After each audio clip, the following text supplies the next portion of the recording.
Vision, mission, valeur sont importants dans mon entreprise pour cadrer finalement toutes les actions. Je dirais que c'est une grille de lecture qui va permettre de prendre les décisions nécessaires au fonctionnement de l'entreprise, que ce soit des décisions très stratégiques ou des décisions du quotidien d'ailleurs. Voilà.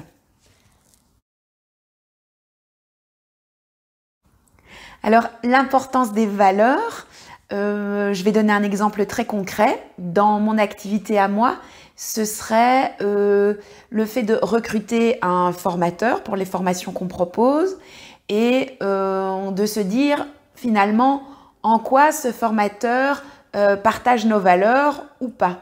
Et finalement, c'est important parce que si je recrutais un formateur qui ne partageait pas nos valeurs, je pense qu'à terme, eh bien, ça pourrait générer des difficultés, que ce soit avec les autres formateurs de l'équipe ou avec les participants, puisque nos clients, les participants à nos formations, quand ils viennent chez nous, je pense qu'ils viennent aussi pour retrouver ces valeurs, parce qu'ils les partagent avec nous.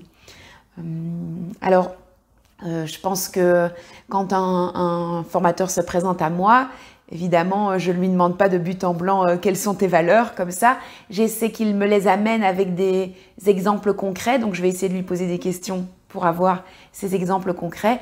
Et puis, je vais arbitrer en fonction des valeurs qu'il m'aura amenées par rapport aux valeurs que moi j'ai en tête pour mon activité.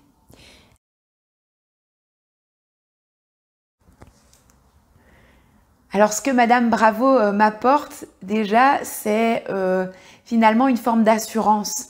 C'est-à-dire que généralement, le décisionnaire dans une entreprise, il se retrouve parfois un peu seul. Il a besoin d'avoir un vis-à-vis avec qui partager ses questions, ses doutes et quelqu'un qui puisse affirmer son pas vers son objectif. Et donc, Madame Bravo m'aide particulièrement à voir clair là-dessus, à rester focalisée sur mon objectif.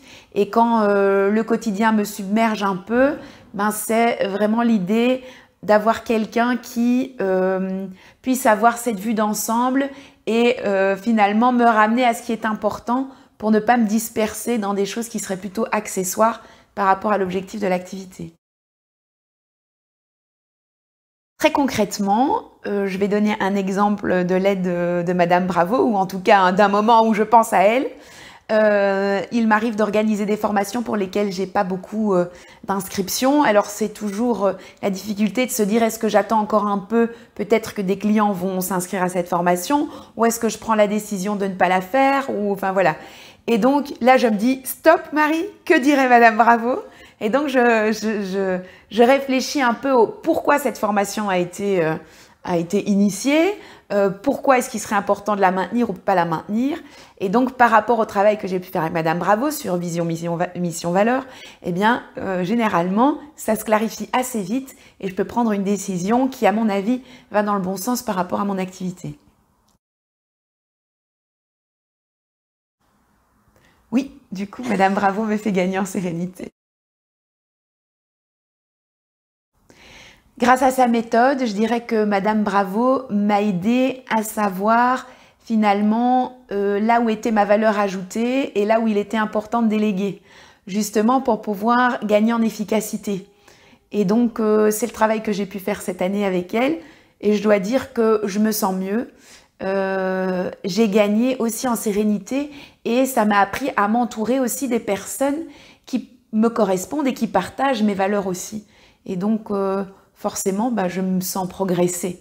Voilà. Alors, comment je prends du recul? Je dirais que je me suis quand même questionnée sur ma gestion du temps. Et donc, par rapport à ça, j'ai commencé à finalement mettre dans mon agenda du temps pour la prise de recul. Parce que je me suis dit, si je ne le note pas, si je ne prends pas cette habitude, très vite, on est replongé dans son quotidien, les problématiques qui nous tombent dessus.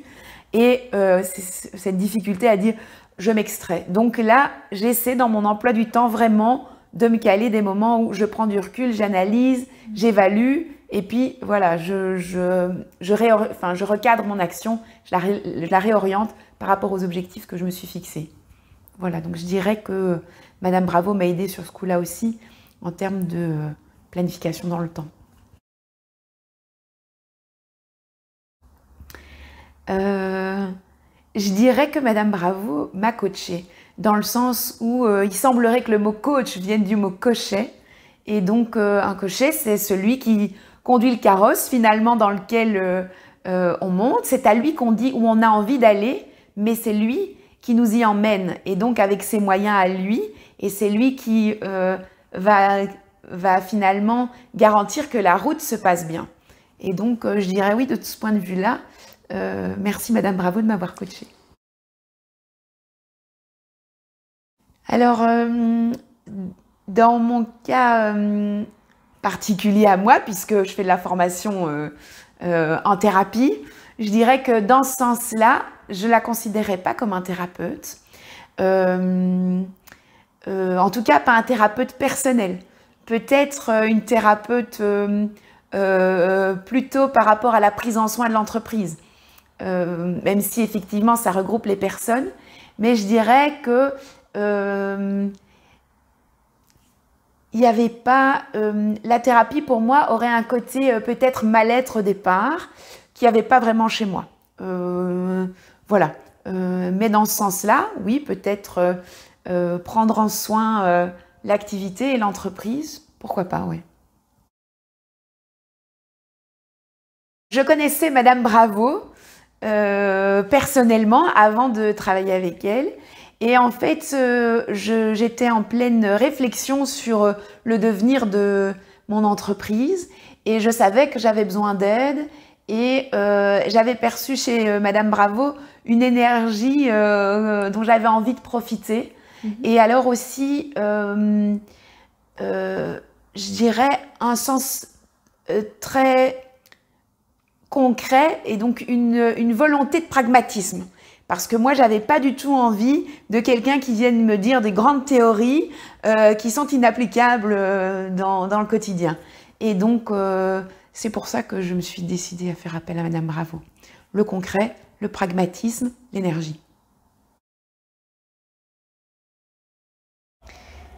Alors finalement, la question de la visibilité, je suis bien contente qu'elle soit amenée sur la table parce que j'ai mieux compris l'intérêt de rendre visible finalement ce qui est partagé au sein de l'entreprise. J'ai cette difficulté moi personnellement de me rendre visible et puis je me suis dit, bah, Marie réfléchis, l'objectif c'est quand même le développement de ton activité et ça vaut le coup de rendre visible finalement ce que tu vends et ce qui se fait dans ton entreprise. Et donc, finalement, ça c'est le défi pour les prochains mois, c'est de dire, c'est de faire en fait, c'est de rendre visible finalement les valeurs et par des choses très concrètes finalement de l'affichage, mais aussi dans la façon de communiquer avec les clients, avec l'équipe avec laquelle je travaille. Donc, je dirais que vraiment, le mot visibilité a pris vraiment beaucoup d'importance dans mon quotidien.